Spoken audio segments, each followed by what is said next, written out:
ხალხის მოწამვლის შესახებ ამბებს ბიძინა ივანიშვილი სავარაუდოდ თაბორის რეზიდენციაში ისმენს. ან აბასთუმანში საზოგადოებამ კარგად იცის რა მანიპულაციების ხარჯზე მოიწყვეს ეკოლოგიურად სუფთა სამოთხეები ოლიგარქმა. გადაცემის ამ ნაწილში კიდევ ერთ ყველაზე აქტუალურ საკითხზე ვისაუბრებთ, რომელიც თანაბრად მტკივნეული აღმოჩნდა რეჟიმისთვის, რადგან პროპაგანდა მთელი ძალებით აამოქმედა და მღელვარების საგანია მოქალაქეებშიც. Eagle Hills-ის პროექტების მშენებლობა კრწანისსა და გონიოში. ოფიციალური ინფორმაციით Eagle Hills-ი მურად 6.6 მილიარდი დოლარის ღირებულების დეველოპერულ პროექტებს განახორციელებს. საქართველოში პროექტების პარტნიორად და კომპანიის 33%-იანი წილის თანამესაკუთრედ საქართველოს ხელისუფლება განისაზღვრა. დღეს გაირკვა, რომ სახელმწიფოს მხრიდან სამეთვალყურეო საბჭოში იქნებიან ირაკლი ნადარეიშვილი და თორნიკე ზირაქიშვილი, რომლებიც ოცნების მთავრობის ჩინოვნიკები არიან. სარგებელი, რასაც საქართველოს Eagle Hills-ის პროექტებიდან მიიღებს, ეს არის 30,000-ზე მეტი ახალი სამუშაო ადგილი.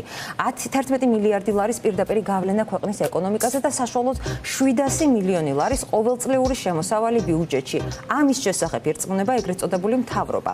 ამასთან კონტრაქტი გასაიდუმლოებულია, რაც კითხვების ერთ-ერთი მთავარი წყაროა. და ეხა შენი შიგნით რა მოილაპარაკეს, რა შენი საქმეა, ვინ გეკითხება ის რო აშენდება ხო ნახავ. აი ამას ეუბნება საზოგადოებას რეჟიმის სახე. კაცი, რომელსაც სპეციფიკურ ბიოგრაფიასთან ერთად აქვს საინტერესო ბიზნეს კარიერა. ამჟამად გოგა ხაინდრავა ოლიგარქის ბიძინა ივანიშვილის შვილის, ბერა ივანიშვილის კომპანიის დირექტორია. აქვე ჩანს, რომ ბერა ივანიშვილი ამ დრომდე ორმაგი მოქალაქეობით სარგებლობს. ოლიგარქის შვილი საქართველოს და რუსეთის მოქალაქეა. ეს ბოლოს საჯარო რეესტრის 2025 წლის ამონაწერშიც იძებნება. დავუბრუნდეთ Eagle Hills საქართველოს. ის 2025 წლის 28 აპრილს დაფუძნდა. მფლობელი და დამფუძნებელია Eagle Hills Development Holdings-ი, რომელიც თავის მხრივ ეკუთვნის არაბეთის გაერთიანებულ საემიროებში რეგისტრირებულ Jaona Investments. ამ უკანასკნელის დამფუძნებელი და მესაკუთრე კი მილიარდერი მოჰამედ ალაბარია. Eagle Hills-ის პროექტებმა კრიტიკა და კითხვები სხვა ქვეყნებშიც გამოიწვია და საბოლოოდ ზოგიერთი პროექტი საერთოდ ვეღარ შედგა. მაგალითად უნგრეთში 2025 წლის დასაწყისში Eagle Hills-მა ხელი მოაწერა 12 მილიარდი ევროს ღირებულების კონტრაქტს, რომლის მიხედვითაც ბუდაპეშტის მახლობლად უნდა განეხორციელებინა პროექტი, რომელსაც მინი დუბაიდ მოიხსენიებდნენ. მოიცადათ სათამბჯენებს, რომელიც ადგილობრივი სამშენებლო კოდექსებისაგან თავისუფლდებოდა. Eagle Hills-ის პროექტს მხარს უჭერდა უნგრეთის პრემიერ-მინისტრი ვიქტორ ორბანი, თუმცა ამ გარიგებას მწვავე კრიტიკა მოყვა ბუდაპეშტის ოპოზიციონერი მერის მხრიდან. შედეგად, დედაქალაქმა ტერიტორიის გამოსყიდვის უპირატესი უფლება გამოიყენა. საბოლოოდ ბუდაპეშტში Eagle Hills-ის პროექტი ჩაიშალა. ვნახოთ, რას ამბობდა თვეების წინ ბუდაპეშტის მერი.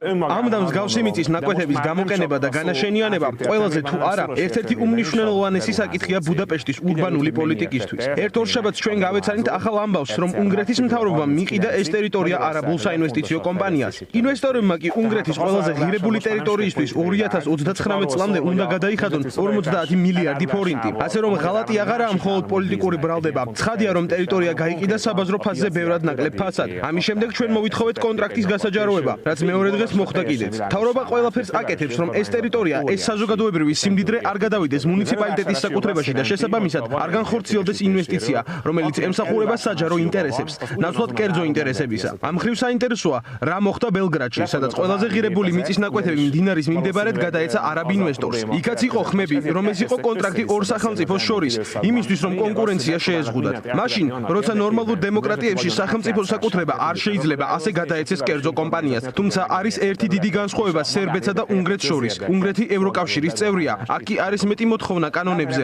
რომლითაც შესაძლებელია საჯარო ინტერესების დაცვა კერძო ინტერესებთან მიმართებით. ევროკავშირში შეუძლებელია კერძო ინვესტორმა მიიღოს ასეთი დიდი რაოდენობის მოცულობის სახელმწიფო ხელშეწყობა ინვესტიციის სანაცვლოდ. ის, რასაც უნგრეთის მთავრობა აკეთებს ამ ტერიტორიის გაყიდვისას, ერთდროულად სამწუხაროდ და სასაცილოა. მესმის, რომ ისინი არ არიან მიჩვეულები, რომ დედაქალაქის მთავრობა იყენებს ყველა სამართლებრივ და პოლიტიკურ ინსტრუმენტს იმისათვის, რომ დაიცვას ქალაქის ინტერესები კერძო ინვესტორის ინტერესების წინააღმდეგ. ეს შემთხვევა ძალიან მნიშვნელოვანია არამხოლოდ საჯარო ქონების დაცვის ან კორუფციის წინააღმდეგ ბრძოლის თვალსაზრისით, არამედ იმ კუთხითაც, რომ როგორც განაშენიანდება ეს ტერიტორია გარკვეულწილად განსაზღვრავს კიდეც როგორი ქალაქი იქნება ბუდაპეშტი მომავალი 10 წლეულების განმავლობაში.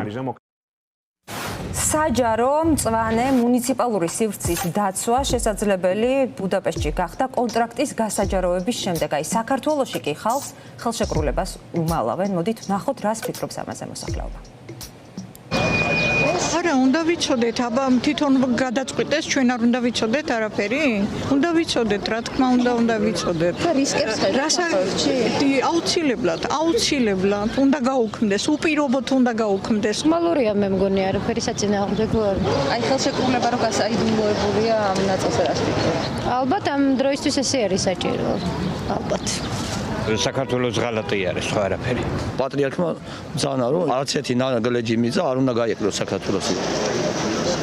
აი გოგა ხაინდრავა ამბობს რომ რა შენი საქმეა ხალხს ეუბნება რაში გაინტერესებსო რა წერია კონტრაქტშიო რა შეიძლება მოხდესო გოგა ხაინდრავა არ ვიცი ვინ იყო და რა იყო და ეგ ბევრ თამაშს თამაშობს ნაციონალები ნაციონალი იყო და ქართული ოცნები კოცი იყო და რა ვიცი ახლა ბევრი გრეხი აქვს მაგასაც გაკეთებოდა ეგ ბევრი ამას ლაპარაკობს მთავარი კითხვა რაც არის ამ გარიგებასთან დაკავშირებით უნდა იყოს შემდეგი კითხვა რომ როგორ ფორმდება ეს რა კორუფციულ გარიგებებთან ხო არ გვაქვს საქმე რამდენად სანდოას რეალურად ის კომპანია რომელ კომპანიასთანაც ეს შეთანხმება იდება და მთავარი რაც არის რამდენად ნდობას იწვევს ის ინვესტორი და ის ინვესტორული კომპანია რომელთანაც ეს კონკრეტული შეთანხმება იდება ის რომ ხელშეკრულება გასაიდუმლოებულია რა შტაბ-ბიჭდილებას კი, მთავარი რა შტაბ-ბიჭდილებაც გრჩება არის ის, რომ შესაძლოა ჩვენი არალეგიტიმური ხელისუფლების პირობებში ეს ყველაფერი უკავშირდებოდეს კორუფციას, კორუფციულ გარიგებებს და რეალურად შავ ფულს მათ შორის. ჩვენ ვართ ერი შემდგარი და შესაბამისად ერმა უნდა იცოდეს რა საფრთხეები ელოდება. უბრალოდ რა თუ ასაფრთხე არ გვიმუქრება, მაშინ გაგვანდონ და გაგვაცნონ ყველაფერი და ხელისუფლების ინტერესი რა შეიძლება იყოს? ხედავთ რომ მათთვის ძალიან მტკივნეული თემაა. მარტო ეს არ არის მტკივნეული, ბევრი მტკივნეული თემა აქვს ხელისუფალს ხალხთან დაკავშირებით და როდესაც ხელისუფალი არის გახსნილი, მაშინ საფრთხეც არაფერი არ ემუქრება. არ უნდა ეშინოდეს ხალხის და რადგან ეშინია შესაბამისად აქვს რაღაცა საშიშად. ჩვენთვის სახელებს და გვარებს კი არა აქვს მნიშვნელობა. ხალხის მხარეს უნდა იდგეს და ხალხის პოზიციას უნდა იცავდეს.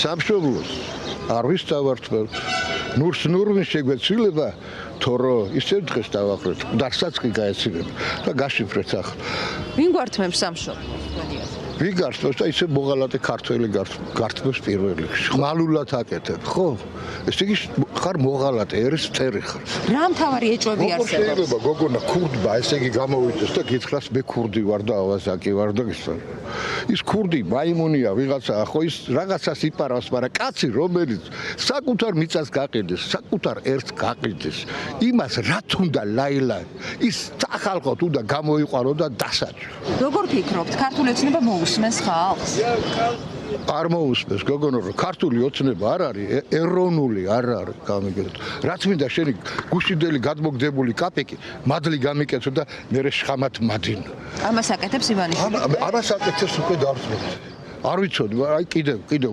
ყოყმანოდი მაგრამ ბოლოს და ბოლოს დავწმუნდი